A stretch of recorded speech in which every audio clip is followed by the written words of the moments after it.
오늘 잠언 23장 12절부터 28절 말씀을 가지고 함께 은혜 나누겠습니다. 지난주 말씀에서는 배우고 깨달은 말씀을 전하고 가르치면서 하나님만 의지하고 살려면은 육체의 정욕을 다스리고 하나님의 지혜의 말씀을 따라 살아야 된다고 했습니다. 오늘 말씀에서는 자녀들이 육체의 정욕을 다스리고 하나님의 지혜를 따라 살도록 가르치라는 말씀이 나옵니다. 하지만 자녀들을 가르치는 것에서 멈추는 것이 아니라 하나님 말씀으로 인해서 자녀들과 함께 기뻐하고 또 이웃까지도 보호해야 한다고 말하고 있습니다. 그러면은 우리는 어떻게 자녀들을 말씀으로 훈련시키고 함께 기뻐해서 우리가 이웃까지 보호할지 함께 알아보도록 하겠습니다. 12절에서 14절에 보면 하나님의 말씀을 간직하도록 훈련시키라는 말씀이 나옵니다. 10절에서 고아의 밭을 침범하지 말라라는 말에서 침범한다는 말은 들어간다는 말입니다. 12절에서 마음에 간직하고라는 말도 간직한다는 말도 역시 들어간다는 말입니다. 어떻게 이게 같은 말인가 하면요, 탐욕 때문에 남의 땅에 경계표를 옮기고 고아들의 밭에 들어가는 것처럼 것과 또 내 마음을 훈계 안으로 들어가게 하라는 겁니다. 우리의 마음이 어디로 들어가라고요? 훈계 안으로 들어가라고요. 훈계란 지혜의 말씀을 따라 살도록 반복해서 말하고 훈련시킨다는 뜻입니다. 근데 그거 지겹죠. 그런데 그 안으로 들어가라는 겁니다. 한국어에서는 마음이란 생각이나 느낌을 말하는 거지만 히브리어에서는 지식을 담는 그릇을 뜻하는 말입니다. 마음이란 심장이라는 말입니다. 그래서 지식을 담는 그릇인 두뇌를 뜻하는 말입니다. 잊지 않도록 하나님 말씀을 계속 반복해서 기억하라는 것입니다. 그래야 하나님의 지혜의 말씀을 잊지 않고 간직할 수 있다는 것입니다. 이와 짝을 이루는 말은 지식이 담긴 말씀에 너희의 귀를 기울이라는 말입니다. 어떻게 마음이 훈계 안으로 들어가게 할 수 있는지 말한 것입니다. 귀는 하나님의 지혜의 말씀을 마음에 담는 입구입니다. 그렇죠? 곡식을 담으려면 어떻게 해야 돼요? 자루를 벌려야 되죠? 그것처럼 하나님의 말씀을 우리 마음에 담으려면 귀를 늘려 당겨서 잘 들어야 합니다. 그래서 귀를 잡아들이고 가까이 대라는 겁니다. 그러면 하나님의 말씀이 차곡차곡 쌓이게 된다는 것입니다. 그래서 말씀을 귀에 가까이 대고 듣는다면 그 마음이 훈련을 받을 수 있게 되는 겁니다. 그러나 실제로 거리를 가깝게 하라는 말이 아닙니다. 하나님의 말씀을 듣고 싶어서 귀를 기울여 들으라는 것입니다. 어떻게 하면 듣고 싶죠?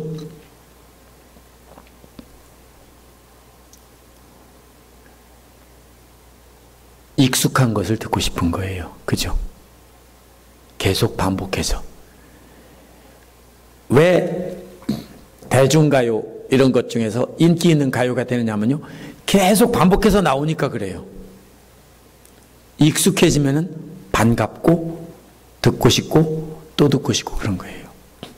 그래서 늘 훈련하고 듣는 것이 결국은 이게 서로 뒤집어지나 자쳐지나 똑같은 겁니다. 귀를 기울여 들을 수 없어요. 훈련이 안 돼 있는 사람은. 그렇죠? 또 듣지 않으면 훈련이 될 수 없어요. 그래서 귀를 잘 기울여 듣고 그리고 기쁜 마음으로 들을 수 있도록 훈련하라는 겁니다. 계속 반복해야 재미있습니다. 그래서 뭐든지 계속 반복해서 내가 알고 있는 것이 나오면 반갑고 또 듣고 싶고 그런 거예요. 13절은 아이를 꾸짖는 것을 삼가지 말라고 했습니다. 꾸짖는다는 말은 12절의 훈계라는 말과 같은 말입니다. 마음을 훈계 안으로 들어가게 하라고 12절에서 말한 것은 아이가 외울 수 있도록 계속 반복해서 시키라는 것입니다. 그런데 아이들은 하나님 말씀을 외우지 않으려고 합니다. 그러면 그때 매를 때려서라도 시키라는 것입니다. 매를 때려도 죽지는 않지만 내버려 두면 하나님 말씀을 간직하지 않아서 영원히 멸망하게 된다는 것입니다. 그래서 14절에서는 그에게 매질하는 것이 오히려 그의 목숨을 수월해서 구하는 일이다 라고 하는 것입니다. 매를 때려서 하나님 말씀을 간직하도록 반복해서 훈련시키면 아이를 살리는 일이지만 아이가 딱하다고 해서 그냥 놔두면 세월에 빠져 영원히 멸망하게 되는 겁니다. 저도 우리 아들 어릴 때, 딸 어릴 때 제 아내가 주로 했습니다. 주일 아침에 성경 말씀 교회에서 외우라는 거 외웠는지 그거 시키면은 싸워야 돼요. 뭡니까? 계속 토요일 날부터 이렇게 시키면서 확인하면 싸워야 돼요. 안 한다고 하면은 한 대 때려서라도 외우게 시켜가지고 그렇게 해서 외우면은 그 다음에 보냅니다. 그런데 후회되는 것은 날마다 시키지 못한 것이 조금 그렇습니다. 우리 아마 토요일쯤이나 일요일 아침에만 확인을 했을 것 같아요. 근데 날마다 저녁마다 확인했으면 더 좋았을 텐데 제가 그때 제자훈련을 안 받아서 그래요. 그래서 이 매질을 해서라도 계속 시켜야 됩니다. 근데 무조건 외우게 하면 안 됩니다. 그 말이 무슨 뜻인지 알게 한 다음에 외우게 해야 됩니다. 그래야 아이 마음에 남아있게 되고 남아있게 되면 그 말씀을 따라 살게 됩니다. 지금은 떠나지만 그 말씀이 언젠가는 남아서 아이를 사는 길로 인도합니다. 15절에서 18절은 하나님의 말씀으로 함께 기뻐하라는 겁니다. 12절에서는 훈계를 마음에 담으라고 했는데 15절에서는 마음이 지혜로우면이라는 조건을 달았습니다. 하나님의 지혜를 말씀을 계속 반복해서 가르쳤더니 외우게 시켰더니 드디어 아들의 마음속에 하나님의 지혜가 담겨 있습니다. 그것이 마음의 지혜로운 겁니다. 그러면 나의 마음도 또한 즐겁다라고 했습니다. 매를 들고 하나님의 지혜로 훈계시킨 아버지의 마음과 아들의 마음이 같아진 것입니다. 하나님의 말씀을 가르치는 사람의 가장 큰 기쁨은 뭡니까? 내가 가르친 말씀을 다른 사람이 간직하고 그 말씀을 따라 사는 것입니다. 아들이 내가 가르친 대로 그대로서 따르면 얼마나 기뻐요. 그 16절은 아들이 자신의 마음에 간직한 지혜를 입으로 말하는 모습입니다. 아들이 말한 것을 무엇이 지혜를 따라 바르게 가는지 옳은지 말하는 것입니다. 그런 말을 하는 아들을 보면 나의 속이 다 후련하다라고 했는데 속은 콩팥입니다. 콩팥이란 감정이 자리 잡는 곳입니다. 심장이란 마음이란 심장이라는 말인데 심장은 지식과 지혜가 자리 잡는 곳이라면 콩팥은 감정이 자리 잡는 곳입니다. 아버지는 깊은 곳에 있는 콩팥까지 너무 기뻐서 펄쩍펄쩍 뛴다는 것입니다. 왜? 아들이 마음에 담긴 지혜를 입으로 말하니까. 그 심정 이해하세요? 가르쳤는데 줄줄줄 입으로 말할 때 얼마나 기쁜지요. 17절은 죄인들을 보고 마음속으로 부러워하지 말고 라고 했습니다. 아버지는 마음에 간직한 지혜를 입으로 말하는 아들을 보고 뛸 듯 기뻐하며 아들에게 당부합니다. 그 마음에 하나님의 지혜를 담았지만 문제가 있습니다. 죄인들이 잘 되는 것을 보면 부러워서 질투하는 마음도 함께 생기는 것입니다. 그래서 하나님의 지혜를 따라가는 길이 손해보는 것처럼 생각될 때가 있습니다. 그 때로는 외롭고 쓸쓸한 길이기 때문입니다.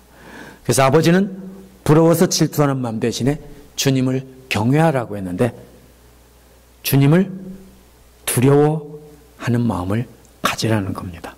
하나님을 두려워하는 마음을 갖지 않으면 우리 마음에 하나님의 지혜가 들어왔는데 세상 사람들이 부러우면 하나님의 지혜를 따라가지 않고 세상 사람들을 따라가기 때문입니다.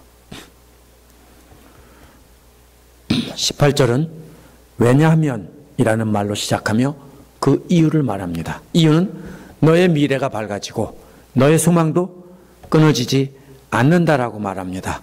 지금은 잘 나가는 악인들이 좋아 보이고 지혜의 말씀을 따라 사는 것이 정말 힘들어 보이지만 그 길에 미래가 있다는 것입니다.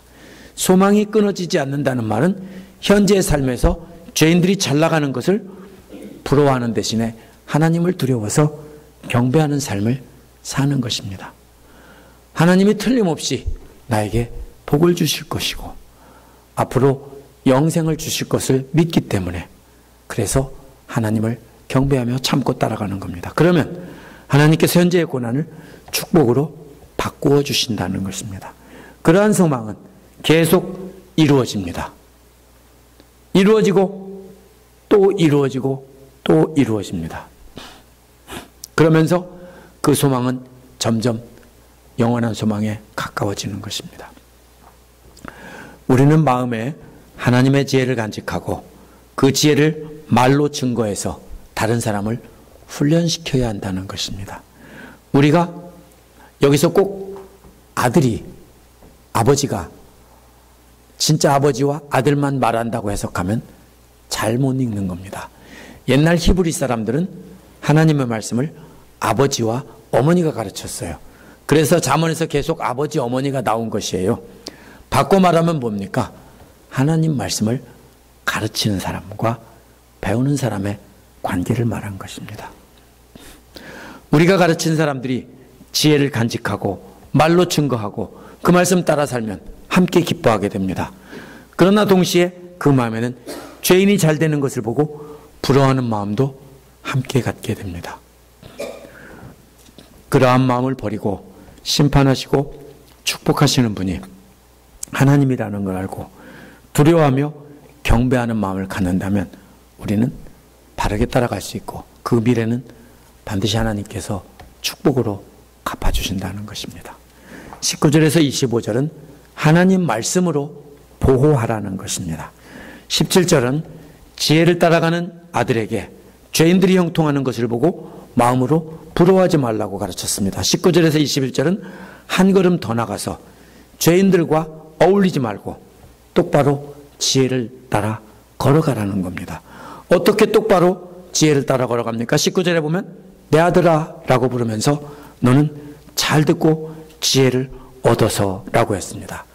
아버지가 가르치는 하나님의 지혜를 잘 들었다면 그것을 간직할 수 있는 길이 뭐냐면요, 다른 사람에게 가르치고 나누는 것입니다. 영국 속담에도 가르치는 건 2번 배우는 것이라고 하는 말이 있거든요. 언제 제일 잘 배우는지 아세요? 다른 사람을 가르치려고 마음으로 준비하고 다른 사람에게 말을 하면 가르치면 내 것이 됩니다. 그래서 잘 듣고 지혜를 얻으라는 것은 잘 들었다면 그것을 간직하고 다른 사람에게 나눠주는 겁니다. 다른 사람에게 지혜를 말해서 나눠주지 않으면 그 간직한 지혜는 사라져버립니다. 너의 마음을 바르게 이끌어라 라는 말은 내 마음이 똑바로 그 길을 따라가게 하라는 뜻입니다. 마음에 간직한 지혜가 인도하는 길로 따라가게 하라는 것입니다. 죄인들을 부러워하면 어떻게 돼요? 곁길로 새고 탐욕을 따라가게 됩니다. 오직 하나님만 바라보고 지혜의 길을 똑바로 걷게 하라는 것입니다. 20절은 술을 많이 마시는 사람이나 고기를 탐하는 사람들과 어울리지 말라고 했습니다. 갑자기 엉뚱한 말을 하는 것 같지만 엉뚱한 말이 절대로 아닙니다. 술을 마시고 고기를 먹는 것이 잘못된 게 아니에요. 문제는 뭐예요? 이 사람들은 주변에 먹을 것이 없어서 굶주리는 사람들을 버려둔 채 자기들만 먹고 또 마시고 배 터지도록 먹고 마시면서 버리면서도 다른 사람은 안 주는 거예요. 어떻게 해요? 손가락을 넣고 로마 사람들은 어떻게 했냐면 토했어요. 한쪽에다 토하는 곳을 만들어 놓습니다. 가려놓고. 거기 가서 토하고서는 그 다음에 나와서 또 먹었어요. 이런 사람들이에요. 탐식하는 사람들. 지나치게 먹고 마셔서 그거를 다른 사람에게 나눠주지 못하는 사람들입니다.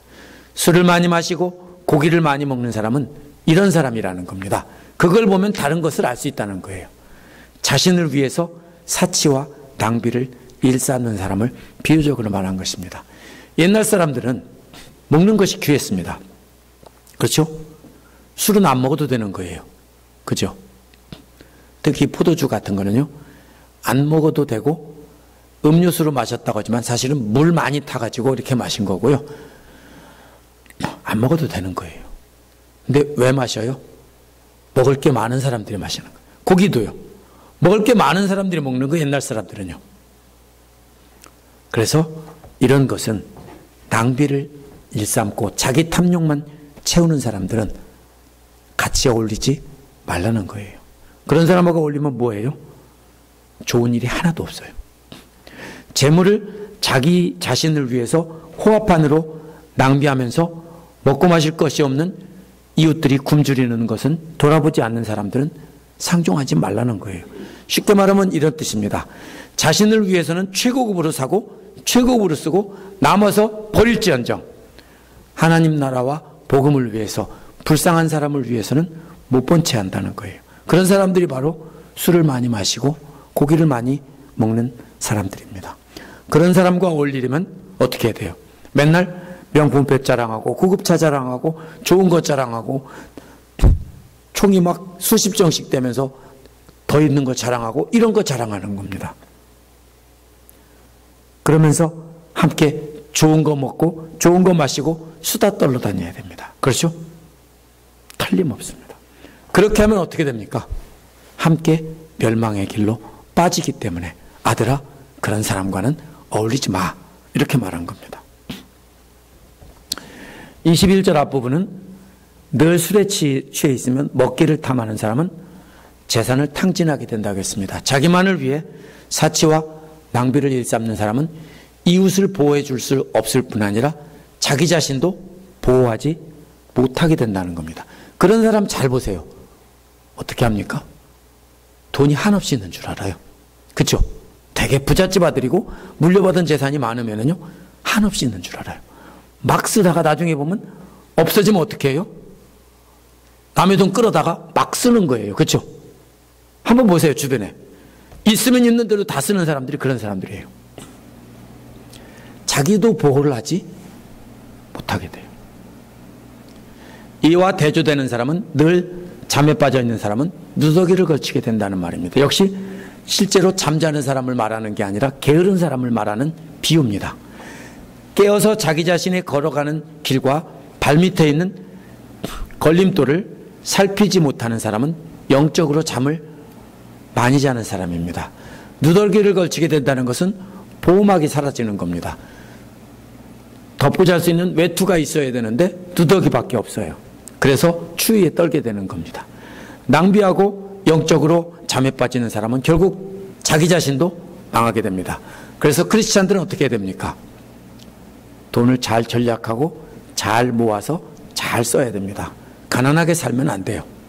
하나님이 주신다 하겠다고 있는 거 다 퍼주라고 그런 뜻은 아니에요. 어떻게 해요? 저축하고 예비하고 잘 쓰면서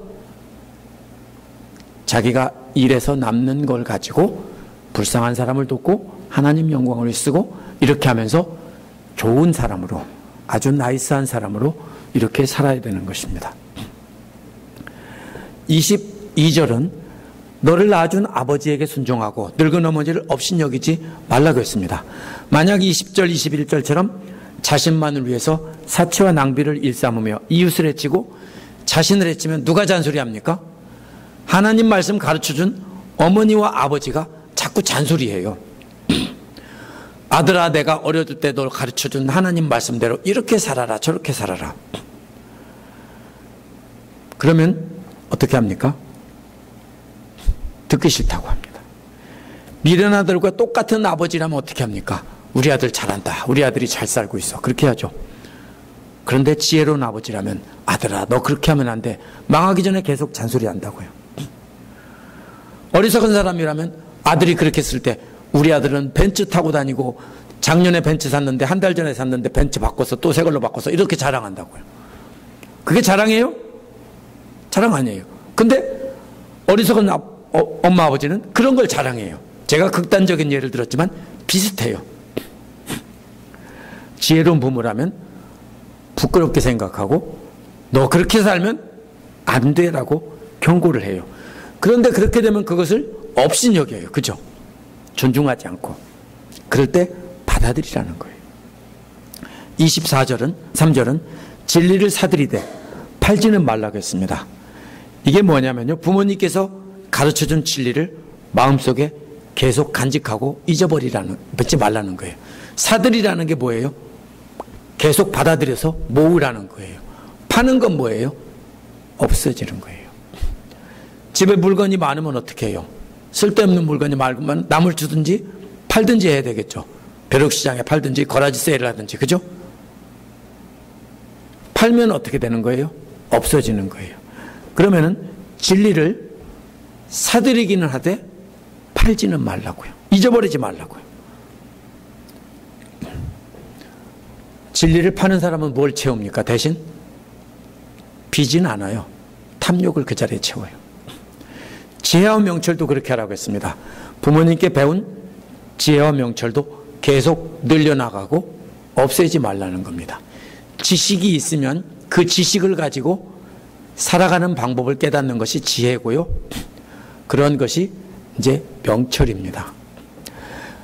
그래서 계속 늘려나가고 없애지 말라는 겁니다. 24절은 그렇게 진리와 지혜와 명철을 계속 사들이면서 바르게 살아가는 아들을 둔 부모는 크게 기뻐하고 즐거워할 것이다 라는 겁니다. 그래서 25절은 너의 어버이를 즐겁게 하고 너를 낳아준 어머니를 기쁘게 하라고 한 말도 역시 지혜와 명철을 계속 얻어가면서 진리 가운데서 살라는 것입니다. 절대로 자신을 위해서 사치하고 낭비를 일삼으면서 이웃을 해치고 자기를 해치는 삶을 살지 말라는 것입니다. 지혜의 길을 가라 똑바로 가기 위해서는 자신과 이웃을 해치는 사람들과는 상종도 하지 말라는 겁니다. 그래서 조심해야 됩니다. 자신을 지키기 위해서는, 내 자식을 지키기 위해서는 낭비를 일삼으면서 이웃에게는 인색한 사람들, 그런 사람들에게는 조심하고 상종하지 말아야 됩니다. 그게 우리를 보호하고 우리 자녀들을 보호하는 길입니다. 26절에서 28절은 하나님 말씀을 함께 따라가라는 것입니다. 25절에서 부모를 기쁘게 하라는 말로 끝이 났습니다. 이는 자신만을 위해 사치와 낭비를 일삼지 말고 하나님의 마음으로 섬기고 베풀며 살라는 것입니다. 이제 26절은 내 아들아 나를 눈여겨보고 내가 걸어온 길을 기꺼이 따르라고 했습니다. 나를 눈여겨보라는 말은 원어에서 아들아 네 마음을 나에게 다오 이런 말입니다.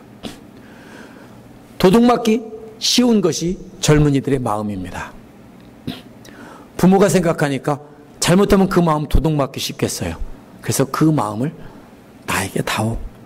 내가 간직하고 있을게. 이런 말입니다. 마치 이런 것과 같아요. 어린 아들을 4살짜리가 세배를 했는데 5만 원짜리 지폐를 줬어요. 그럼 어떻게 해요? 어릴 때는 5만 원짜리 없었어요. 500원짜리 지폐가 제일 컸어요. 저 어릴 때는. 그런 거 받으면 특별한 거예요. 500원짜리 주는 사람이 어디 있어요? 100원짜리도 크죠. 그럼 어떻게 해요? 내 거 아니에요, 그거예요. 엄마가 다 수금해요. 아들아, 내놔라. 내가 간직해 줄게. 네가 갖고 있으면 잊어버린다 하고 싹 간직하고 있어요. 그러다 그걸로 뭐 하냐면요. 학교 갈 때 책가방 사주시고 이런 거 사주세요. 나는 그거 살라고 하는 게 아닌데 한 번도 제가 사고 싶은 거 산 적 없어요. 근데 그게 복된 거예요. 이런 거예요. 마음을 내게 다오. 그게 무슨 뜻이에요? 아버지가 하나님의 마음을 가졌어요. 그러니까 아버지가 하나님의 마음을 갖도록 간직해 준다는 거예요. 결국 누구한테 맡긴다는 거예요? 아버지가 간직하는 게 아니에요. 아버지가 받아서 바로 하나님께 간직하도록 이렇게 할 테니까 절대로 네 마음을 뺏기지 말라는 거예요. 결국 무슨 말이에요? 하나님 말씀을 잘 간직하고 있으면 하나님의 금고에 그 마음을 간직하고 있는 거니까 절대로 뺏기지 않는다는 말이에요. 두 번째 비유는 내가 걸어온 길을 기꺼이 따르라는 거예요. 아버지께 맡겼으면 그 다음에는 따라가는 것도 아버지가 하나씩 꺼내줄 거 아니에요. 쓸 때마다. 그죠? 하나씩 꺼내줄 거 아니에요. 오늘 5만 원짜리 꺼내주고 그 다음에 한 달 뒤에 또 5만 원짜리 또 꺼내줄 거 아니에요. 그러면 꺼내줄 때마다 그것을 받아가지고 따라가라고요. 쓰라고요. 바로 그런 뜻이에요. 그래서 이번에는 내 눈으로 내 길을 기뻐하라는 것입니다. 아버지가 지혜의 길을 따라 살아온 길을 보고 감탄하며 기뻐하라는 겁니다.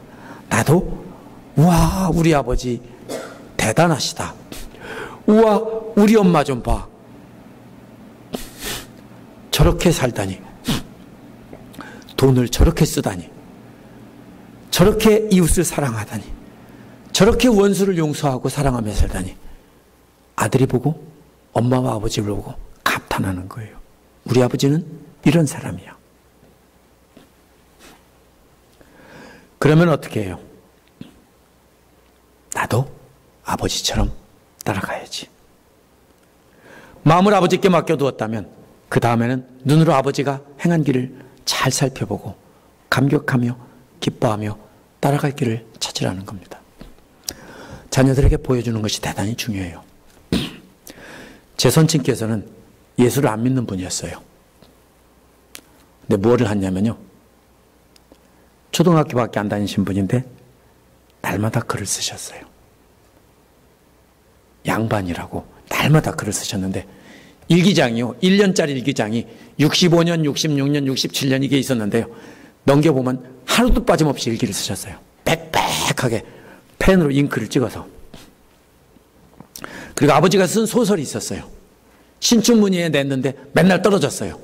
근데도 맨날 쓰셨어요. 그것이 대학 노트를 꼭 세워가지고서 세로로 쓰셨어요. 이렇게요. 그것이 수십 권이 있었어요. 집에요. 어릴 때 놀이가 뭐냐면요. 아버지가 쓴 글을 읽고 아버지 일기장 훔쳐보는 것이 제가 초등학교 다닐 때 놀이였어요. 그게요. 제가 뭘 배웠을까요?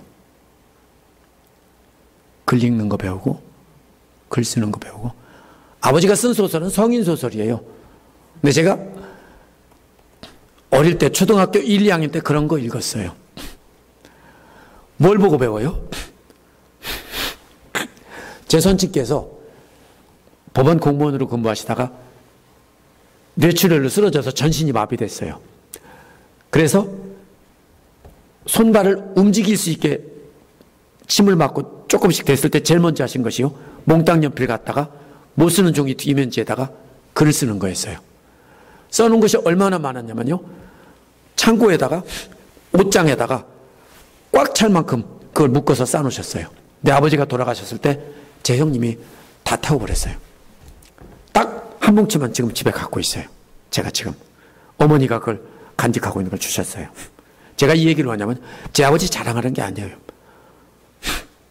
저는 그거밖에 못 배웠어요. 아이들이 뭘 보고 배워요? 엄마 아버지가 살아온 걸 보고 배워요. 맨날 싸웠어요? 그대로 보고 배워요. 엄마가 맨날 하나님 말씀 따라 기도하고 엎드려서 엉덩이 쳐들고 침대 엎드려서 기도하는 모습을 문만 열면 봤어요? 그러면 보고 따라가요. 우리가 뭘 보여줘야 되냐면요. 아버지가 엄마가 행한 길을 보고 따라가는 거예요. 그래서 그걸 보고 기뻐할 수 있게 해줘야 된다는 거예요. 27절은 왜냐하면이라는 말로 시작해요. 왜 아버지께 심장을 맡기고 눈도 아버지가 살아간 길을 바라보라고 했는가 하면 창녀가 아들의 마음도 뺏어가고 눈도 뺏어갔기 때문입니다. 아들은 지금 딴 길로 가고 있어요. 이 미련한 아들은요. 그래서 아들이 마음도 뺏기고 좋아하는 여자는 창녀예요. 그래서 그 깊은 구렁이라는 말은 사냥꾼이 파놓은 함정이라는 뜻인데요. 사실은 이것은 은유법이에요.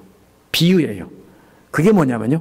나뭇가지와 풀로 이렇게 덮어놓고 빠지기를 기다리는 모습인데 이해가 되시죠? 이것은요, 여자의 생식기를 비유적으로 표현한 말이에요. 죽이려고 유혹하는 함정인 줄도 모르고 거기에 빠진다는 뜻이에요. 또 부정한 여자라는 말은 남편이 있는 여자예요. 이번에는요, 함정이 아니라 항상 열려있는 우물이라고 했어요. 그러나 입구가 좁은 우물이라고 했어요. 이거는 모르고 빠지는 것이 아니라 의도적으로 가늠하는 거예요. 알고 가늠하는 거예요. 처음에는 모르고 창녀에게 빠져요. 내가 창녀입니다. 써붙여요? 안 써붙이잖아요. 모르고 빠졌어요. 근데 나중에는요, 알고 유부녀와 간통을 한다고요. 그러면 이 미련한 입구는 그 입구가 좁아서 성욕을 해소할 수 없다라는 말이에요. 그러나 한 번 관계를 갖게 되면 좁은 입구에 갇혀서 꼼짝도 못하고 빠져나오지 못한다는 뜻이에요. 그럼 어떻게 돼요? 죽는 거예요. 28절은 강도처럼 남자를 노리고 있다가라고 했어요. 27절에 나온 창녀와 바람난 유부녀가 의도적으로 아들을 노리고 있고 그렇게 유혹한 것이다라는 뜻이에요. 강도가 숨어 있다가 확 덮치듯 그렇게 아들을 노리고 있다는 겁니다. 이 아들은 강도 같은 여자의 아름다움에 눈길이 가고 그 마음을 완전히 빼앗기는 거예요. 강도를 만나면 다 털리고 죽거나 크게 다치는 법입니다. 이 강도 같은 여자를 만나면 어떻게 해요? 기둥서방과 짜고 아들을 곤경에 빠뜨리는 꽃뱀이에요. 그러니까 오늘 묵상 말씀에서도 뭐예요? 제가 집어던지는 여자라고 했죠? 그게 이제 거칠은 여자예요. 칼로 자기한테 긋고 막 이렇게 하면서 도끼 부리는 여자예요. 막 유리그릇 같은 거 막 남자 면상에다 그냥 정통으로 맞추고 그냥 벽에다 던지는 게 아니라 이런 사람이에요. 이런 사람들이 뭐예요? 꺼리끼는 여자예요. 그런데 바로 이런 여자들이 걸리면요 죽어요. 그런 여자한테 이제 시집가면 어떻게 된다고? 망한다고 돼 있죠. 오늘 아침 말씀에서요.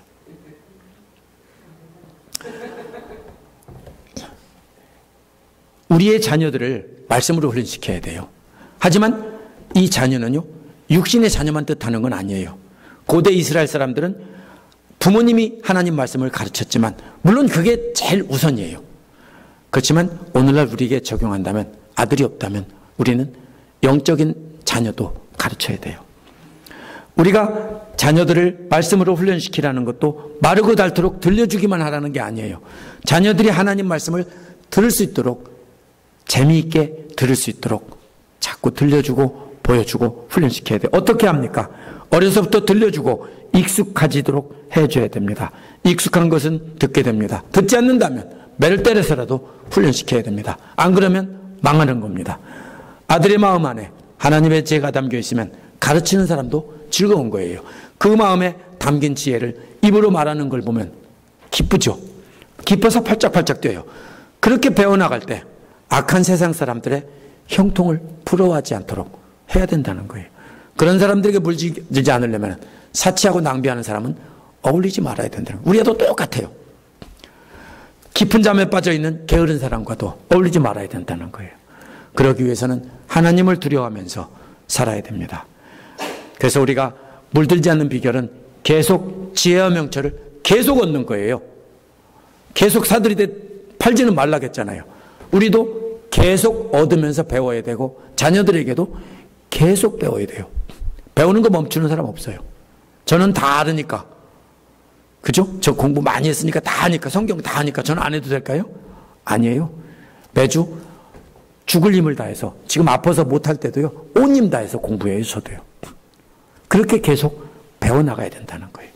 그렇게 해서 지혜와 명철을 계속 늘려나가는 겁니다.